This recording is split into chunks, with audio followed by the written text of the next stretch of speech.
Continuing Aleister Crowley's The Diary of a Drug Fiend, Book 3, Purgatorio, and we're probably going to conclude Chapter 5 at Telepylus. The whole system of King Lemmus was to enable people to take no notice, that is, no emotional notice of anything soever in life. A great deal of the fascination of drugs arises from the fuss that is made about them, the focusing of the attention upon them. Absinthe, forbidden in France, Switzerland, and Italy, is still sold freely in England, and no one ever met an English absinthe fiend.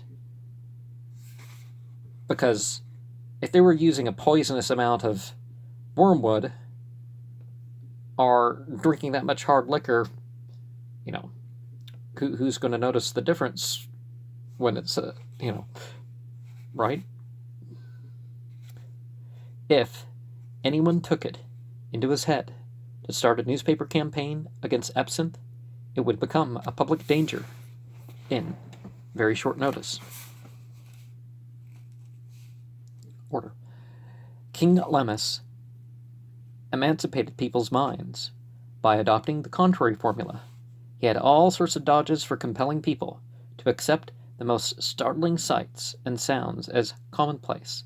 The very children were confronted with the most terrifying ideas, while they were still too young to have acquired settled phobias. Hermes, at the age of 5, was already accustomed to witness surgical operations and such things, to face the dangers of drowning and falling from cliffs, with the result that he had completely lost his fear of such things. These principles were explained to us during the breathing spaces between the sets. Sister Cypress and 3 or 4 others came down from the other houses to take part in the game. The intense activity and lightheartedness of everybody amazed us. We were asked to join in the game, and our incompetence was a keen source of annoyance. We were too enfeebled by our indulgence in drugs to hold our own, and the result was to inspire us with a passionate determination to emancipate ourselves from thraldom. But the tribulations of the morning had only begun. It was the custom of the Abbey to celebrate the arrival of newcomers by a picnic on the top of the rock. From the Abbey, a path leads through a patch of trees to a rough, narrow track between 2 walls. At the end of this is an aqueduct. Across the road, and both Lou and I were too nervous to walk along the narrow causeway. We had to go round, feeling more and more ashamed of ourselves with every incident. On the other side, the hill rises steeply. A tongue of grass leads to a gully, which is filled by the wall of the old city, which crowned the rock 2,000 years or more ago, when the world was less arid, and the population could depend on rainfall instead of having to cluster in the neighborhood of springs and streams for its water. King Lemmus tied himself on the middle of a rope, with Dionysus at one end and Hermes at the other, while we, under the guidance of Cyprus and Athena, toiled up the goat track, which made a zigzag on the grassy tongue. Their party attacked the rock buttress on our right. King Lemmus made Hermes lead up the most astonishing, precipitous crags, with a little advice and no assistance, but his hand was always within reach of the boy, so that if he made a mistake and fell, he could immediately be caught without hurting himself.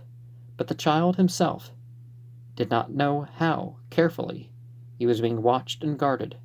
Basil treated him in every way as a responsible leader. Their progress was necessarily slow, but so was ours.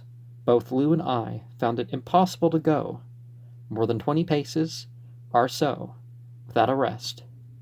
We had plenty of time to watch them, and it was amazing to see the working of the mind of Hermes as problem after problem presented itself to him.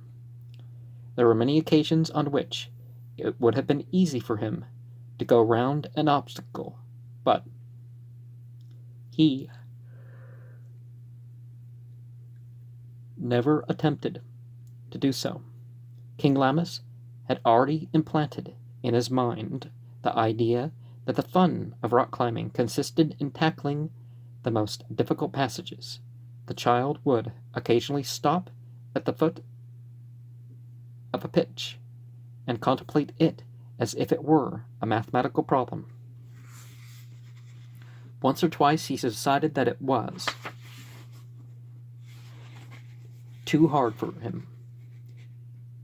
On these occasions, King Lammas would go up first, calling out instructions to note the exact places where he put his hands and feet, and when it was the turn of Hermes to follow, as often as not he did so on a slack rope. His leader's example had taught him how to negotiate the difficulty. As for Dionysus, his methods were entirely different. He had neither the intellectual power of the elder boy nor his prudence, and he climbed with a sort of tempestuous genius. At the top of the tongue, the goat track bends suddenly to the right out of the wall to a point where there is a breach, where one can crawl through very comfortably. Here we rejoined the climbers. Tomorrow, said Hermes, I shall take you up the great gully. With the air of a full-fledged upping guide, Dionysus shook his little head. I don't know if he tendet through the hole, he lamented. King Lammas had taken off the rope and made it into a coil by winding it around his knee and foot. We plodded painfully over very rough ground at the top of the rock. It was both exhilarating and disheartening to see the way the two boys scrambled from boulder to boulder. At last we reached the top. The two brethren, who had carried up the provisions in knapsacks, had already begun to spread them out on a level patch of grass. And obviously there's multiple people at once and kind of scattered about, I guess, strategically, the account of what was going on there. But the sort of thing that Aleister Crowley did with the children at the Abbey of Thelema, you kind of see that approach to child rearing sort of being promoted,